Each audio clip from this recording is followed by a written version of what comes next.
Slav roj baş emanla hüydarım herkes baş çen uçen ku Muhammed Ekran xwazim jara peşkeş bikim di derbarê Rojavayê Kurdistanê sînorê navbera Rojava û Başûrê Kurdistanê bi betonên bi dîwarên beton hatiye lêkirin. Sebep çi ye? Amedekariya çi dikin? Kî pêşengî dike ji vê felaketê re? Felaketekî ye ketiye navbera Kurdan. Yani bifikirin di navbera Rojava Başûrê Kurdistanê de bi qasî 3 metro bilind 75 santîm berfire dîwarekî mezin tê lêkirin temamê sînor tê girtin. Sebep çi ye? Çima? Gelo dewleta Tirkiye êrişê ser Rojava dike ji niha ve Îraq tedbîrê xwe digire? Gelo tiliya Başûrê Kurdistanê tê de heye? Gelo ev yek li ser daxwaza dewleta Tirkiye hatiye kirin? Mesele ambargo ye? Gelo sibê du sibe dixwazin milletê Rojavayê Kurdistanê tî û birçî bihêlin? Mesele çi ye? Ev hemî divê werin eşkere kirin. Ji vê meselê re ez dibêjim felaket. Senaryoya felaketê ye. Ji niha ve hikûmeta Demkîya Şamê ji xwe destpêkiriya ambargo datîne sînor digire. Ji berê vê em dibêjin pêdiviya Rojavayê Kurdistanê bi ekonomiyekî alternatîf heye. Bi hêzên serbixwe heye. Bi tu awayî ev pergal divê neyê belavkirin. Ev pergala heyî were parastin bi aliyê eskerî, aborî, siyasî, komeleyên heyî çi dibe bila bibe werin zêdekirin. İcab bike merov xweseriya xwe jî îlan dike, îcab bike ji xwe îlan kirine, xweseriya li wê derê hatiye îlan kirin. Tenê xebatên dîplomatîk nayêne meşandin ji bo naskirina vê xweseriyê. Ji ber ku planekî heye tevlî hikûmeta Derkiya Şamê bibe. Ev e. Çû neçû merov serxwebûna xwe jî îlan dike qet ne mesele yani. Kî dişkî bila bişkî li wê derê. Yani Ereb kes ji Ereban kes nelbendeye ku milletê Sûriyê ê cuda qebûl bikin yan nekin. Herkes dibe qedera xwe bi xwe tayin bike. Ev mafekî ye, mafekî navnetî wê hevan. Em hema ewsa dest pê bikin çend û şemê amadekirine. Yani hûn çi dibêjin? Rast e ne rast e? Yani merov li benda merov nabe partisekê siyasî. Merov li ber deriyê xelkê dawa mafê xwe nake. Mafê xwe merov di destê xwe de digire û pêk tîne. Kî êriş dike jî bila êriş ke. Ku derê de zirav e wê derê de biqete. Qet ne mesele ye. Hevan no çend û çêm amadekirin ez hema wisa zû bînim ser ekranê li çiyayê Bagokî yê navçeya Nisêbîna Mêrdînê tevgera eskerî çêbû. Dewleta Tirkiye ji niha ve li vû tevgereke eskerî daye dest pê kirin. Gelek wasayetên zirxî esker şandine herêmê li hin deveran wasayetên zirxî hatine bicihkirin. Bendên kontrolê hatine danîn. Tevgera eskerî vê sibê dest pê kiriye. Di van saetan de jî didome. Çi heye li wê derê? Dewleta Tirkiye kîjan agahiyeke istixbaratî bi dest xistiye ku li hember wî niha operasyonekî eskerî hatiye destpêkirin merû şaş dimîne tam di vê demê de. Dewleta Tirkiye dewletekî bêbext e, kesek pişta xwe pê vegirê nede, kes bawerî pê neyne, tiştekî wisa ye. Ji aliyê din ve hevan rewşa tendirustiya İsmail Beşikçî li gorî pêr gelekî baş e, tansiyona wî daketiye, hefzeya wî hişî wî vegeriyaye ciyê xwe temamî nebe jî hin kesan nas dike hin kesan nas nake. Daxaftinê wî de hinek pirsgirêk hene hêjî felca qismî berdewam dike. Ew 24 saetên krîtîk yên ku doktoran destnîşan kiribûn derbas bûne, ev yek wekî nîşaneyeke baş tê dîtin. Siyasetmedar diçin serdana wî.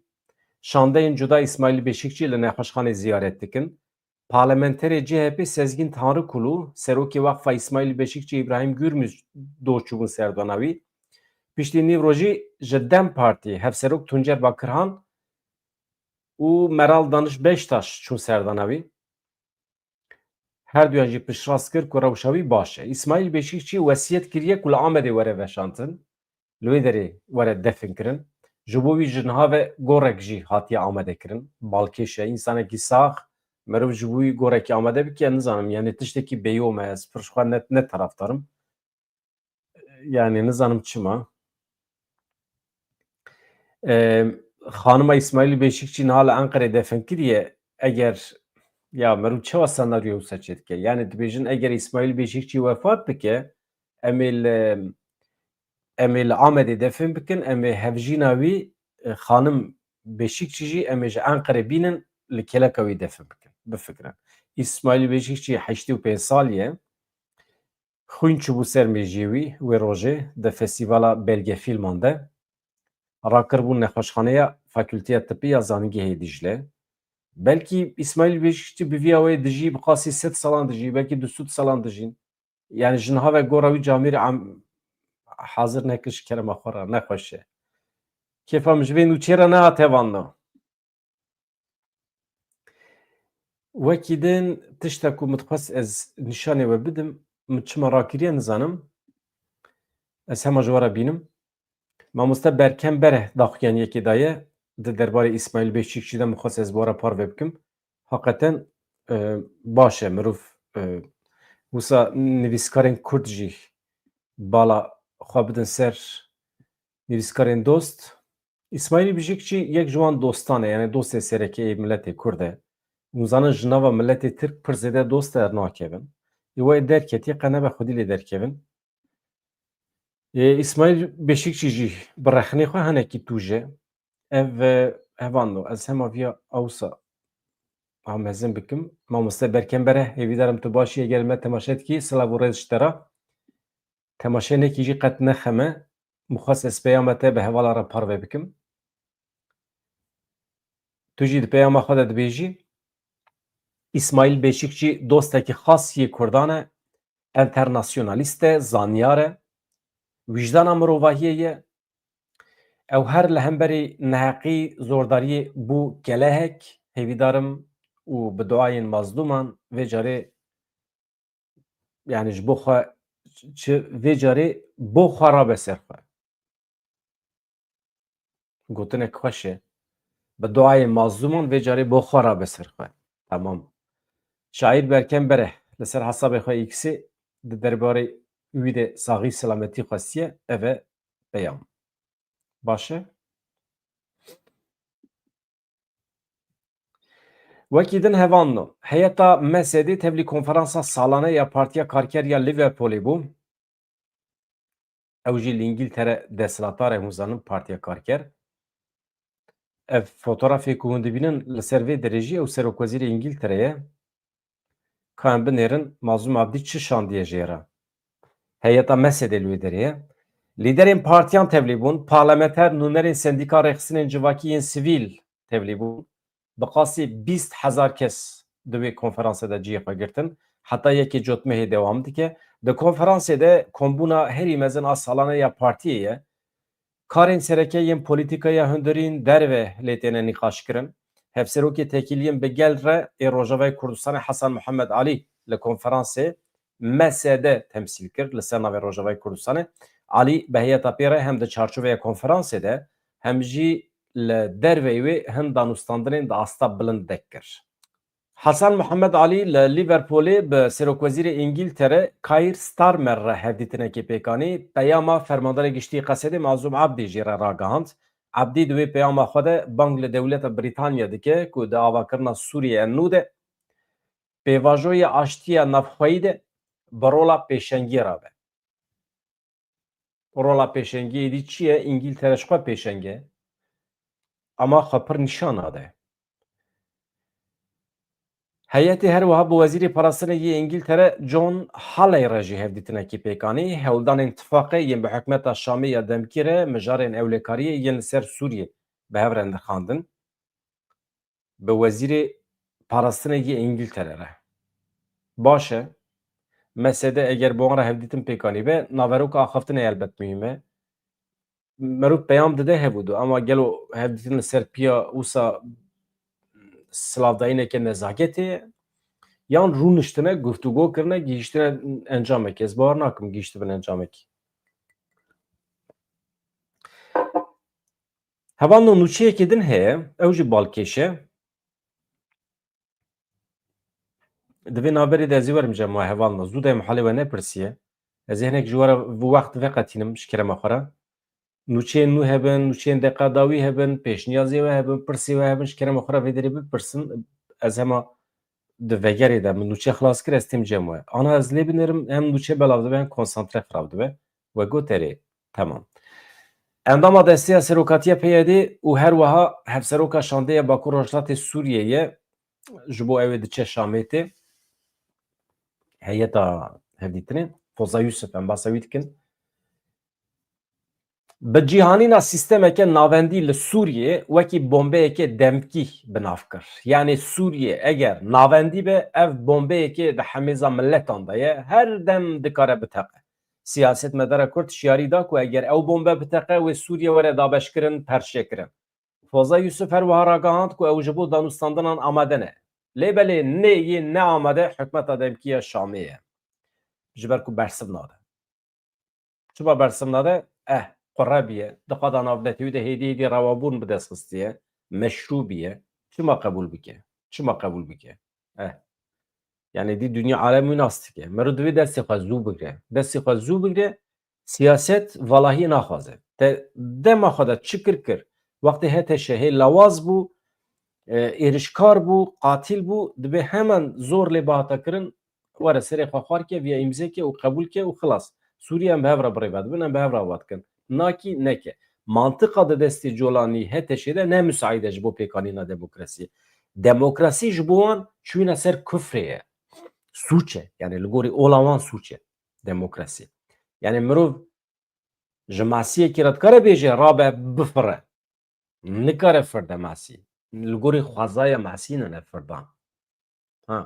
Ji çûkekî re jî nikarî bêjî here ajberî bike di avê de bijî. Nabe. Jê re oksîjen lazim e. Enerjî lazim e. Jê re tiştek din lazim e. Ji heteşê Colanî jî mirov demokrasî naxwaze. Yani kî ji Colanî û heteşê avakirina pergaleke demokratîk bixwaze, ez dibêjim ji siyasetê fehm nekiriye, erê wallah. Yani dikare here ji xwe re mala xwe. Ji siyasetê fehm nekiriye. Na wellahî billahî. Rojhata navî nas nake, pergala İslamê nas nake, mantıqa olperestî nas nake, sîstema rojhata navî nizane û ji Colanî demokrasiyê hêvî dike. Tiştekî wisa çawa mümkün e? Nabe hevalna, nabe. Colanî ji xwe re hûn ji xwe re. Wext wenda dibe, wext wenda dibe. Li rojhata navîn vê gavê wext pir mîhîm e, zeman pir mîhîm e. Te îro kir, te îro nekir derbas dibe. Sibê du sibê her kes tê zorê li te dike ji bo tu entegrê wê derê bibî. Bi wan re bibî yek, bikevî bin hekîmiyeta wan, wê demê ev şer û mücadeleyek ku ev pêncî sal e milletê me dimeşîne, wekeviya jin û mêre, medeniyet e, demokrasî ye wê hemî berhewa be. Îro dibe em destê xwe zû bikin. Zû diçe. Zeman zû diçe, hemî di aleyhê me de diçe. Em li ku derê mabûn, Yusuf her wiha ragihand ku ew ji bo danûstandinan amade ne, lêbelê hikûmeta demkî ya Sûriye bersiv nade. Bang li hikûmeta veguhêziya Sûriyê dike Foza Yusuf. Êdî gotinên xwe, gotara xwe ya ku pêkhateyên Sûriyê ji hev dûr dixe êdî biguherîne. Nîfaqê, dijminahiyê nexe navbera milletan. Metirsiya şerekê nû li Sûriyê heye. Pêdiviya Sûriyê bi sîstemeke ne navendî ya demokratîk heye.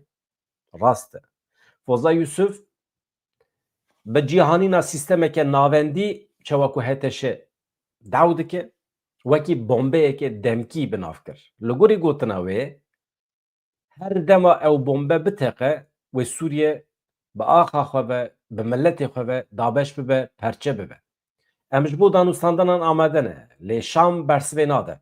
Hevseroka Şandê her wiha diyar kir ku ew ji bo bi cîhanîna xalên peymana dehê adarê amade ne, daxwaza danûstandirê dikin, li hikûmeta Sûriye heta niha tu gavekî navitiye bersiv jî nedaye wan. Em bidomînin hevalna. Bi çi İlham Ehmed jî daxuyaniyekê daye. Daye rojnameya El Mecelle. Ka ew çi dibêje?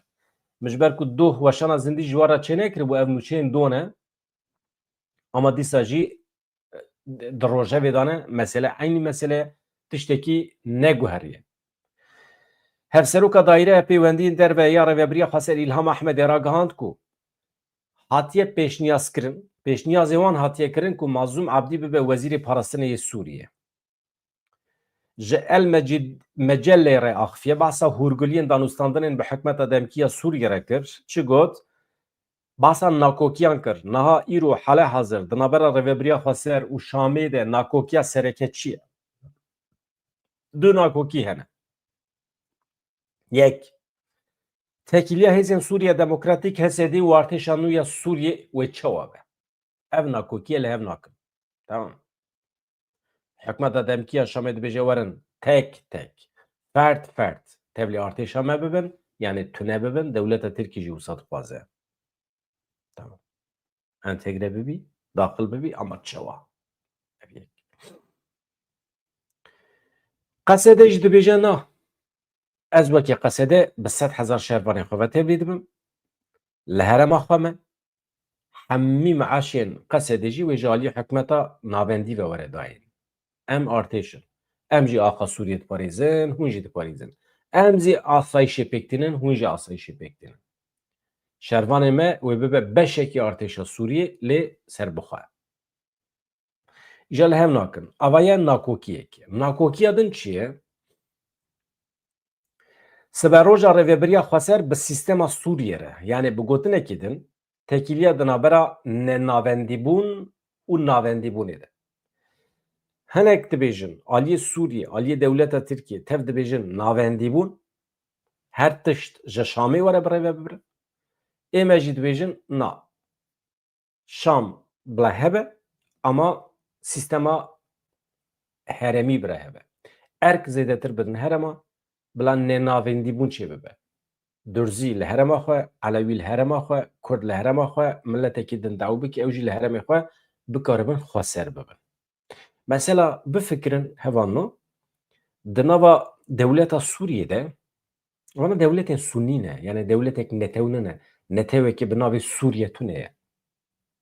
Di dema xwe de îngilîzan çêkiriye di destpêka sed salê de.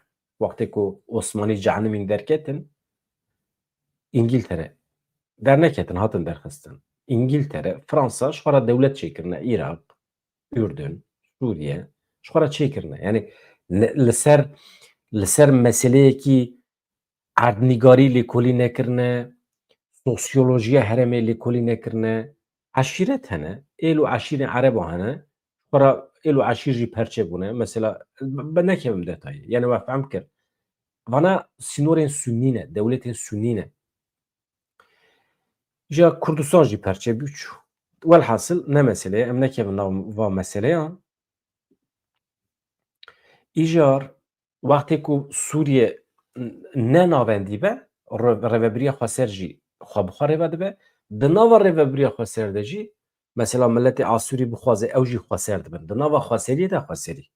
Ermenî hebin ew jî mektebê xwe vê dikin, xwe bi xwe rêve dibin, komînê wan wê hebin. Wana tiştên baş in.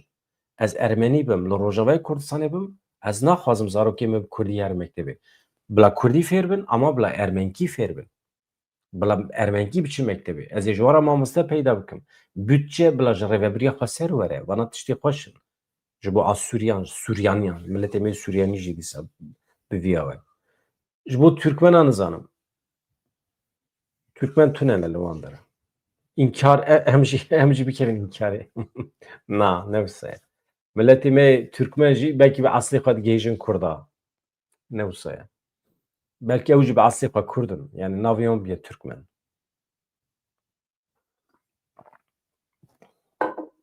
Ez derekî pê hesiyam to ben nizanim lêkolîna min tune. Ez derekî pê hesiyam Türkmen bi eslê xwe Kurd in yani. Heqeten. Yani lêkolîner bila biçin lêkolîn bikin ne karê min e. Karê min ew e ez encamê lêkolînê wan ji were parvê bikim. Ka binerin Rêzdar İlham Ehmed çi dibêje? Ê min ez ji awayê İlham Ehmed pir hez dikim. Tarzê wî, axaftina wî, heqeten sekna wê seknek esilzade ye. Sekna jinên Efrînî ye. Eşkere kir ku pêşniyazên ji aliyê Sûriyê ve ka me gotibû du nakokî hene ne? Yek tekîliya Hêzên Sûriya Demokratîk Qesedê û artêşa nû ya Sûriyê wê çawa be, ya din jî paşeroja rêveberiya Xweser bi sîstema Sûriyê re yani bi gotinekê din pêwendiya di navbera navendîbûn nenavendîbûnê de. Eşkere kir ku pêşniyazên ji aliyê Sûriyê û aliyê din ve hene ku fermandarê Qesedê General Mazlûm Ebdî yan jî efserekî din yê Qesedê posta Wezareta Parastinê yani sererkaniya artêşa Sûriyê werbigire. Yani ev jî heye. İlham Ehmedê diyar kir ku derdora 100,000 şervanên Qesedê hene ji ber ku hindik qonaxa ve guhêz dane divê pêvajoya yekbûnê baweyekî gav bi gav û ne rasterast be. Niha pirsên ku rojnamevan kiriye ji Îlham Mehmed mesela pirsa wî ew e El Mecelle pirs kiriye gelo rast e ku di dema gera danûstandinan bi wezîrê Şeybanî re bi wezîr Şeybanî re hinek post di hikûmeta Sûriyê de ji we re hatine pêşniyazkirin. Her wiha rastiya wê gotinê çi ye gelo? Hin welatan post ji we re pêşniyazkirine di nav de wekî numûne General Mazlûm Abdî posta sererkaniyê yan jî wezîrê parastinê werbigire. Divê tiştekî wisa heye tune İlham Mehmed bersiv dide. Pêşniyazên bi vî rengî hebûn, normal e, asayî ye, welat jî bi vî rengî difikirin. Nûnertiya heremê beşdarbûna di rêveberiya Şamê de jaliyê civaka pirreng a çandî ya Sûriyê ve giring e. Yani ji bo me divê tiştê din muhîmtirin, girîngtirin. Ne ku ji me kesekî here bibe wezîr. Tiştê din ê muhîm heye ji we re bas dike, bifikirin. Rojnamevan pirs dike divê di çarçoveya van nêrînan de piştî lihevkirina li ser paşa rojê yek ji xalan ew e ku sererkan yan wezîrê parastinê ji nav refên hêzên Sûriye Demokratîk be. İlham Mehmed dibêje mümkün e ku kesekî ji hêzên Qesedê sererkanî werbigire yani bibe wezîrê parastinê. Em ji vê yekî re vekirîne em li ser van mijara bi wan re jî axifîne. Li heta niha me bersivekî wernegirtiye. Divê li ser sîstema îdarî û leşkerî yan jî yekbûna leşkerî lihevkirin çê bibe beriya her tiştî. Ya mesele ne ye tu kesekî bikî wezîr û nekî wezîr. Mesele dibe li ser hergala îdarî leşkerî divê li ser yekbûnê em lihev bikin. Divê lihevkirin hebin pişt re jî beşdarbûna di saziyan de pêk were.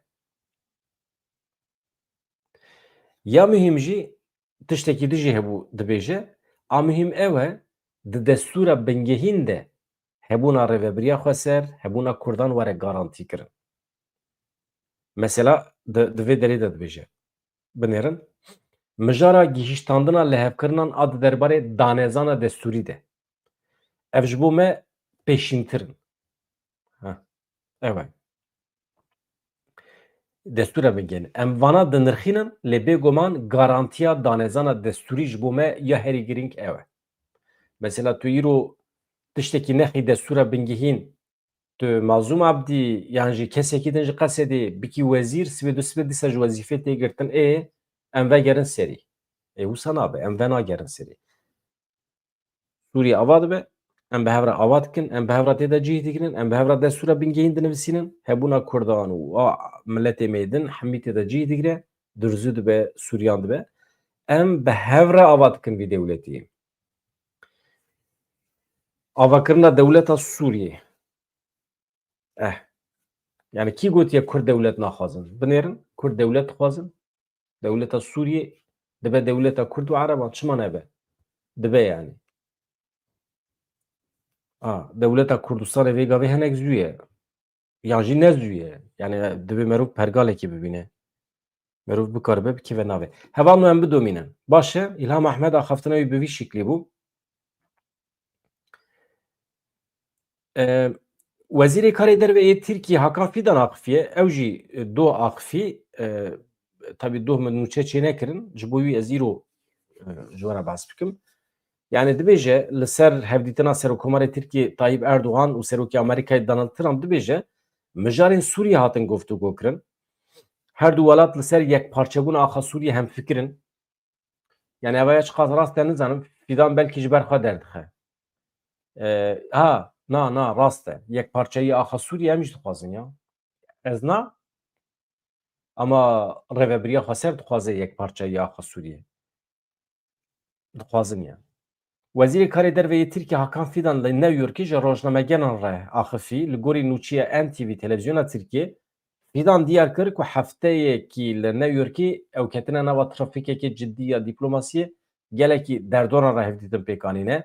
Dibêje me Serokê Amerîkayê Donald Trump vexwendiye Tirkiye, Trump û Tayyip Erdogan li ser mijarên cîhanî guftûgû kirine. Elbet Filîstîn jî hatiye axaftin, mijarên Sûriye hatine guftûgû kirin. Her du welat li ser yekparçeyî axa Sûriye hemfikirin. Li ser zêdekirina hevkariya di navbera her du welatan de ên NATOyê de jî axifîne. Hakan Fidan pir nermî qala Qesedê kir. Navê Qesedê dema bi kar anî balkêş bû gotina terorîst bi kar neanî. Ew dibêjin em dixwazin entegrasyon pêk were Qesedê tevlî artêşê bibe. Yani benîştê xwe daîmî cûtin dubare. Hevanno ji kerema xwe re goh bidin hevala heyetê ecibandinê pêş bixin bibin abone. Demekî hûn nebûne abone ha ez dixwazim hema pergala abonetiyê hinekî bikeve nava hereketê hevanno û endametî jî mühîm e. Bifikirin ême plân û projê me heye derbarê vî kanalê de ji we re bêjim ji kerema xwe re hem karsazên me hem hevalê me ê îmkanê wan ê aborî hene em dixwazin vê kanalê bi pêş bixin ji me re rejiyekî lazim e ji me re xortek di xort gencên wisa jîhatî lazim in ez wextê dibêjim xort yani hevalê me jin jî dibin ne mesele ye bikaribin rejiya me çê bikin fotoğrafın qabin afîşin mîvanê me wextê hatin vê derê bikaribin mîvanan birêve bibin ez konsantrê mesaja û ez konsantrê mijarê xwe bibim bi mesaja ra û bi wênê ra parvekirinê de eleqedar nebim yani em dixwazin pergalekê çê bikin ku bikaribe xîtabê milyonan însanan bike. Ji ber vê ji me re heqeten maddiyat lazim e. Yani ev însanê ku tên me re dixebitin belkî ne deh kes bixebitin. Wana re hemî meaş lazim e, pere lazim e em ji bo em karekî profesyonel bikin. Yani niyetekî me wisa heye. Hevanna. Em dev ji Hakan Fidan berdin yani tiştekî pir balkêş negotiye. Niha vê derê hevanno rêveberiya Xweser alaya Sûriyê li deriyê Sêmalkayê bilind kiribû ew hinek balkêş e. Yani rêveberiya Xweser ala Sûriyê li ser deriyê Sêmalka bilind kiriye. Çima? Mesele çi ye? Em lê binêrin mesele çi ye? Rêveberiya Xweser alaya Sûriyê li deriyê Sêmalkayê bilind kiribû hikûmeta Şamê ev bang wekî tevgereke yekalî binav kir. Hikûmeta Şamê dibêje eleqew me tinê me ala xwe li wê derê bilind nekiriye. Rêveberiya Xweser ya Rojavayê Kurdistanê doh cara yekem ala Sûriyê li keleka alaya xwe li deriyê sînorê Sêmalkayê bilind kiribû.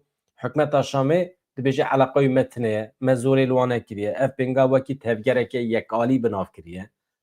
Tu hevahengî tu ew li hevkirinekî me bi wan re bi rêveberiya Xweser re çê nebiye. Rêveberiya Xweser çima pêdivî dît ku li Sêmalka her du alan rake gelo şiyarî hatiye ji wan re gelo tiştekî heye ji xwe em zanin alaya Sûriyê qebûl kiriye rêveberiya Xweser. Niha hevanno ev dîwarê ku hûn dibînin ev dîwarê şermê ev dîwarê şermê baş e ev ê li keleka fotoğrafê min li ser sînorê Rojava kîlê dike. Tamam. Fermandariya Parrazvanên Sînorî ya Îraqê bersiv da vê gotinê dibêje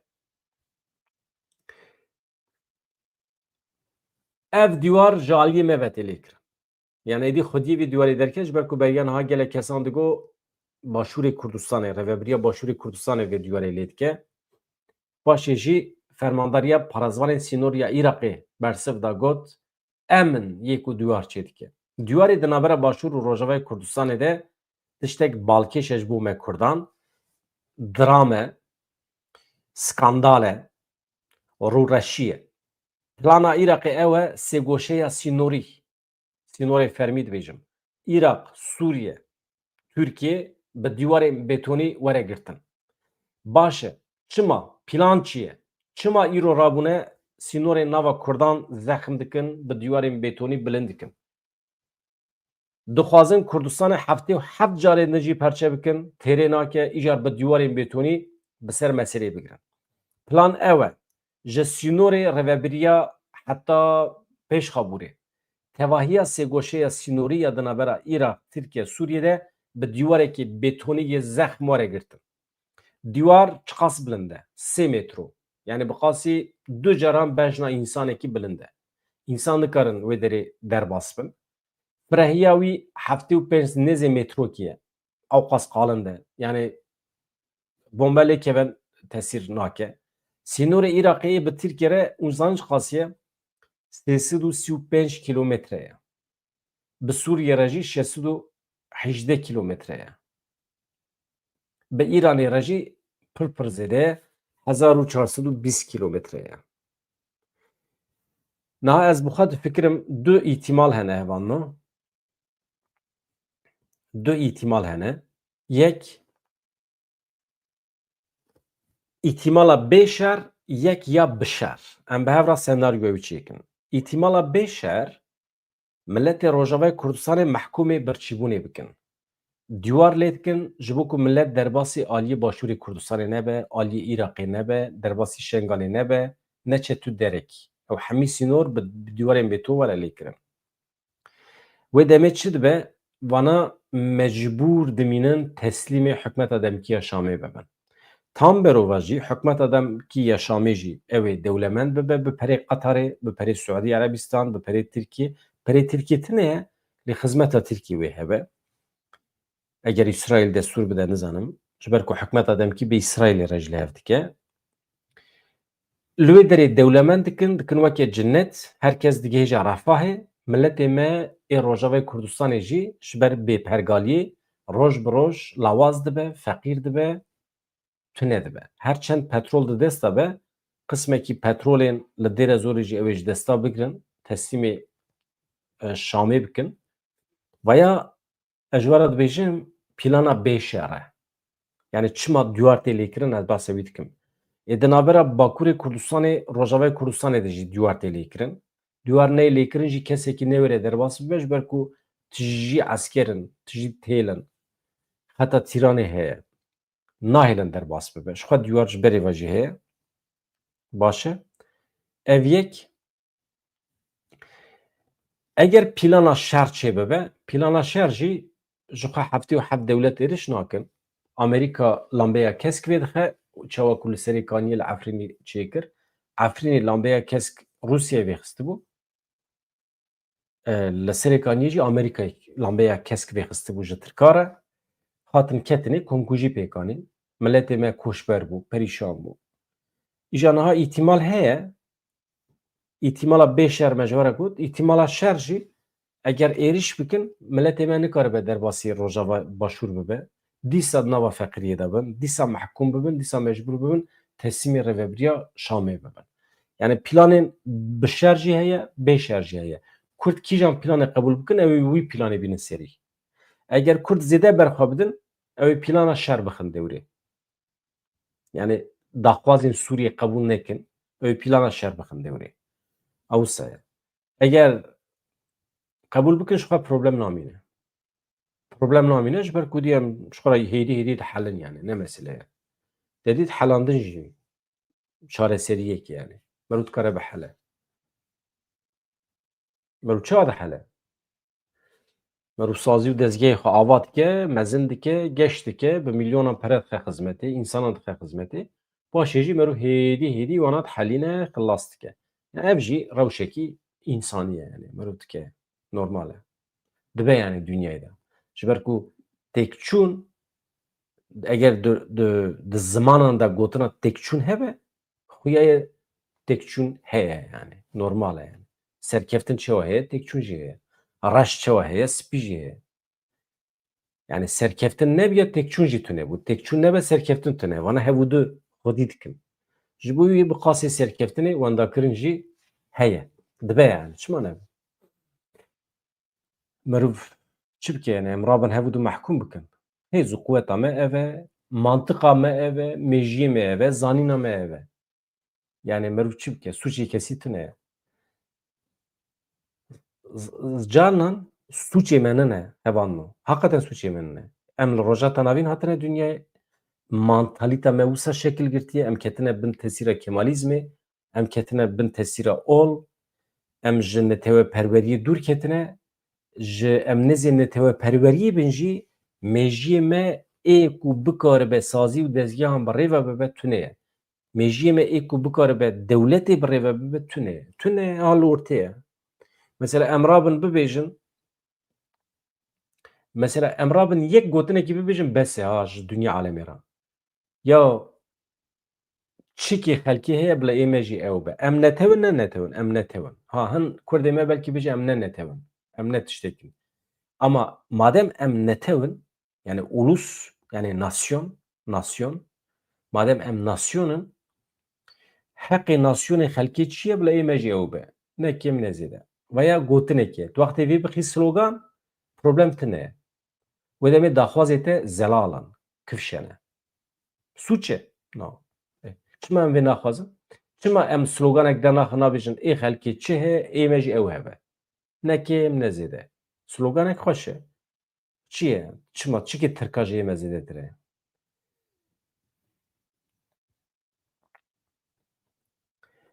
Desthilatê dadweriyê ya Îranê yani rejîma Îranê ragihand ku vê sibê kesekî bi navê Behman Çûbî Esl hatiye darvekirin. Suçê wî çi ye em nizanin lê dewleta Îranê li gorî xwe suçekî eşkere dike sîxuriya ji bo İsraîlê. İran îdia dike ku ew sîxurekî ciyê baweriyê yê Mossadê ye û darvekiriye.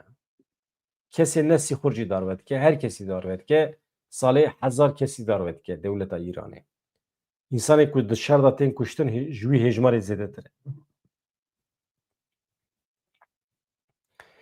Hevanno konferansekî serxwebûnê çêbûye li Lozanê dostekî min jî tevlîbûye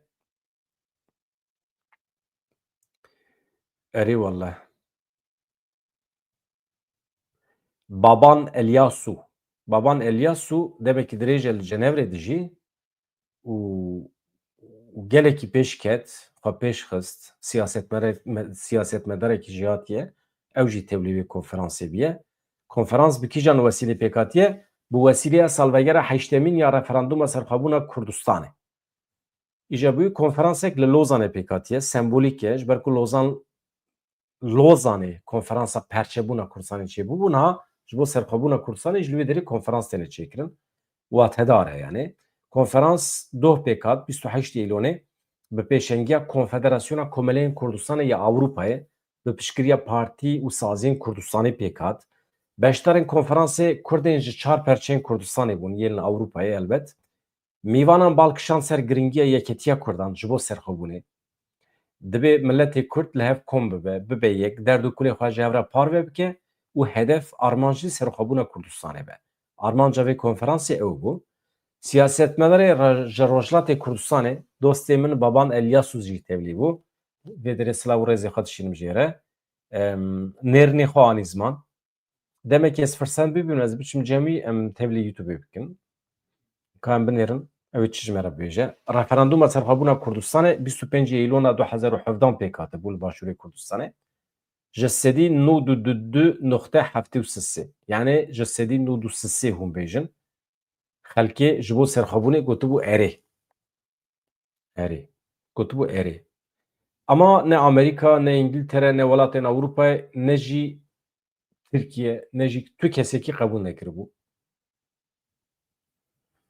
Dewleta Tirkiye dijminahiyekî pir ecêb nîşan dabû. Gotibû em ê we ji birçiyan bikujin, em ê sînorê xwe bigirin, nizanin em ê çi bikin. Hevalno li Kölnê di tura duyem ya hilbijartinê xwe cihî de namzeta Partiya Keskan ya Kurd Rêzdar Bêrîvan Aymaz li hemberî hevrikê xwe têk çû. Gava din me basa têkçûnê kir, têkçûn serkeftin heye, têkçûn heye. Yani em Kurd jî têk diçin. Sazî û dezgehê me dihellin. Bêrîvan xanim xwe aciz neke, tiş nabe. Deverê din de dikarî pêş bikevî. Ji Partiya Sosyal Demokrat bû raqîbê wê nekarî tevlî nikare erê. Yani Bêrîvan Aymaz li hember hevrikê xwe ê ji Partiya Sosyal Demokrat têk çû nekarî bibe şaredara Kölnê. Namzetê raqîb Bûrmester e navî bi rêjeya ji sedî pêncî û sisê noxte çil û heşt dengan girt û bi ser ket. Bêrîvan Aymaz jî ji sedî çil û şeş noxte pêncî û du diyê denga stend. Aymaz di tura yekem ya hilbijartinan de du hefte berê hatibû kirin. Ev jî tura yekem ya hilbijartinan de rêjeyekî bilind ya yekem bi dest xistibû ew jî ji sedî bîst û heşt bû. Halbuki Bûrmester jî di tura yekem de tenê ji sedî bîst û yekê dengan bi dest xistibû. Lêbelê piştgiriya partiyên din ên rastkir ê hemî ê Almanên din bûn yek li hember Bêrîvanê bi ser ketin. Mesele ew e, yeketî ew e. Nehîştin keçekê Kurd, jinekê Kurd bibe şaredara Kölnê. Nahêlin em çi bikin.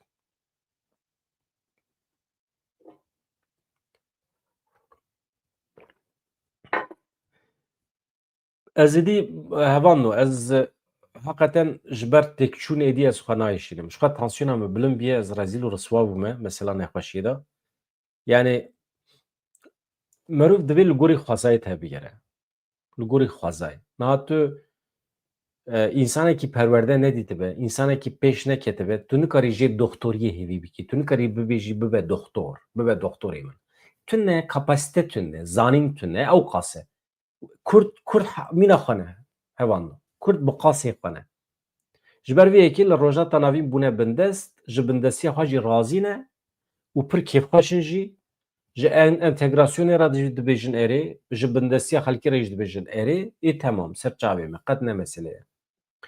Madem wisa yani ev e, tu nikarî jê re bibêjî bibe dermanê min. Tu ne.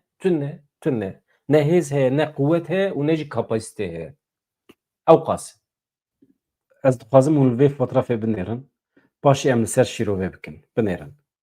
Yani Kurd di vê halê de ne. Kurd di vê halî de ne û di meseleyê xwe siyasî de jî em daxwazên xwe bawekî zelal ku xizmetê ji netewên me re bike em pêşkêş nakin.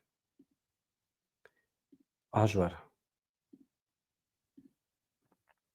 We dît niha bila ev li ser ekranê be hevan heta mezintir bikim ewsa û ez nûçe wî ji were bixwînim. Niha ev canika ku hûn dibînin parêzer e a aliyê rastê, aliyê çepê êdin ew jina li hepsê de ye. A parêzer dawa wî tîne ziman, a din jî ji xwe hûn dibînin tevê sê zarokê xwe di zîndanê de ye. Li gorî daneyên fermî hevan tam 759 zarok bi dayîka xwe re li girtîgehê dimînin. Ew dayîka ku hûn dibînin Pelda Elçî gênc e. Heqeten jî zarok e hêjî. Yek ji wan dayîkan e li gel du zarokê xwe li girtîgeha tîpa te ya Şirnaxê niha têgirtin. Di dema qedexeya derketina derve de sala 2015-2016 hûn tê bîra we meseleya rêveberiyê xwe ser de ew jî felaketek bû hatibû serê milletê Kurd. Ji xwe milletê botanê ji wê demê ve êdî heqeten serê xwe xistiye ber xwe ji xwe re diponije. 2015-2016 wan salan de di dema qedexeya derketina derve de ew hatiye mehkemekirin. Bi beyanên şehedan doz lê hatiye vekirin. Cezayê girtîgehê yê hetayê ê girankirî lê hatiye birîn. Yani muhebbet li vê jina Kurd hatiye birîn. Lê Pelda Elçî li dadgeha îstinafê dosya vekiriye, girî kiriye, îtiraz kiriye, biryar hate dayîn ku bi rengekî girtî were darizandin. Pelda Elçî li gel zarokên xwe ên 2 salî, 3 salî ji meha Gulanê vir ve girtiye banga piştgiriyê li her kesî dike. Jina Kurd, dayîka Kurd Pelda Elçî li gel ku di dema qedexeya derketina derve de ne li Cizrê bû jî, yani bifikirin îftirayekî pir mezin lê hatiye kirin, duan saetan da li Cizrê nebiye di dema qedexeya derketina derve de. Zarok biye jî. Yek ji wan kesan bû ku hate binçavkirin piştî beyanên bi îşkencê. Mesela Pelda Elçî birine îşkence lê kirine. Şahedên sexte girtine. Çima nizanim. Ya çi dewletekî ecêb, çi dewletekî faşîst. Yani tu çima keşkekî 18 salî digirî, wê demê 18 salî nebû jî ha Pelda Elçî. Wextê qedexeya derketina derve da. Aniha çend salî aniha derdora sî salî aniha. Nizanim. Tam velhasıl. Na bibor 28 salî rast e. 28 salî 8 sal berê ev mesele çi biye yani 10 sal berê. 10 sal berê wê demê 18 salî biye rast e. Tamam. Salî min dît. 28 salî 8 salin zewciye. Sê zarokê wê hene, yek ji zarokê wê 5, yek sisê, yek jî 2 salî. Pelda piştî ku hate girtin ji ber ku kes nebû li zarokê wê binêre, 2 zarokê wê ji mecbûrî pêre aniha hepsê dane girtîne bixwe li zarokê xwe dinêre. İja perwerda wan, mekteba wan çawa bibe, dayîkekî girtî be ya felakete felaket. Yani li girtîgeha Şirnaxê niha girtî ye. Yani merû çi dikare bike? Merû ji vî dewletê re çi bibêje heqeten? Çima layıkê milletê Kurd dibînin vê rewşê. Veya skandal e, veya felaket e. Mesela dibêjin, ajansê me jî dinivîsînin dibêjin ya digel ku di wan saetan de li Cizîrê nebûye jî hatiye girtin, ceza lê hatiye birin. Ya insanekî li Cizîrê be çi, Cizîrê nebe çi. Mesela insanekî li Cizîrê be di dema qedexeya derketira derve da, li wê derê be derkeve derva, tu müebbet ceza dide. Ya veya çawa insaniye, veya çawa medeniyet e. İnsan derkeve qedexeya derva pir pir 100 euro ceza dide ya nade. Vê derê di dema Covidê de jî qedexeya derketina dervaya bû, insanekî derketa 100 euro ceza lê dibirin, ji bo dernekeve. Ama tu cezayê müebbetê li insanekî nikarî bibirî. İnsanekî 18 salî piçûktir e jî. Yani ne wisa ye. Yani dibe merû van tiştana rewa neke. Pelda tesadüfî li derveyê Cizîrê bûye, temam me fehm kir. Ya ê li Cizîrê her kesî ku hatine girtin cezayê müebbetê hatiye birîn. Yani ji xala 322 suçdariye hûn zanîn çi ye? Xala 322 a dewleta Tirkiye. Xirabkirina yekparebûn û yeketiya dewletê. Doz lê hatiye vekirin. Sırf ji bo xatirê van kesên ku ji vê dozê hatine mehkûm kirin, dibe dewleta Tirkiye perçe be. Xala 322 yani ji bo xirabkirina yekparebûn û yeketiya dewletê. Di wê armancê dibe derketiye derva. Îja nayem di pêvajûyekî de ne. Pêvajo çi be, çê nebe hevano? Dewleta Tirkiye wê her Kurdî dîsa mehkûm bike. Pêvajo xilas be jî milletê Kurd dîsa wê were mehkûm kirin. Çima? Çünkü tekoşîna siyasî heye. Mesela niha tiştê ku em ser daxifin. Hemî sûçin dewletê li cem dewleta Tirkiye. Sibê pêvajo bi dawî bibe garantiya wî heye ku van gotinê min bibin normal li gorî qanûnê. Ne mümkün e. Çünkü wê demê jî em ê dawa perçebûna Tirkiye bikin. Niha yani mümkün e ku merû dawa Kurdistanekî serbixwe ya çawa mümkün e? Kurdistanekî azad serbixwe dilê her Kurdekî de ye. Wê demê tekoşîna siyasî wextê çêbe tu dawa vê yekê dikî. Baş e, daxwaza serxwebûna Kurdistanê, daxwaza azadiya Kurdistanê mafekî rewa ye ne rewa ye? Dikeve çarçova suç, nakeve çarçova suç. Wextê bikeve çarçova suç, manewî heye. Merû bi dewletê re xwesta wext wan da bike. Manewî tune. Yani ji bo wî ancak di vê pêvajoyê de dibe hemî hebatên ji bo Kurd û Kurdistanê ji çarçoveya suç derkeve. Çünkü tekoşîna me ya 5 salan ji bo vê bû. Ji bo ku em ji qehra Tirka xilas bin. Ji bo wî bû. Wekî di ji bo çi yani? Yani Türkiye demokratik dibe nabe, Türkiye li gorî şeriatê xwe birêve dibe nabe, ez ji wan re rêz û hirmet digirim ji îrada wan re. Yani ez daxilê karê wan ê navxweyî nabim. Ama ji bo milletê me li coğrafya Kurdistanê, Kurd dibe, Sûriyan dibe, Ermen dibe, ji bo wan ez demokrasî pêşniyaz dikim. Ferz nakim. Pêşniyaz dikim.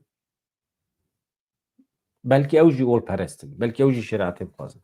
Merû nikare zorê li wan bike. Ama merû tê dikoşe, merû însana îqna dike, bi rêya îqna. Merû dikare demokrasî pêşniyaz bike. Ew jî çawa pêşniyaz dikî? Pêşî tu dixwe de pêk mesela pêşî tu weke sazî, weke rêxistin, weke dewlet, weke otorîte, navî çi dibe bila bibe, di jiyana xwe de pêk tînî, di pratîkê de pêk tînî ku millet heyran be, millet hez bike ku li gorî tê were.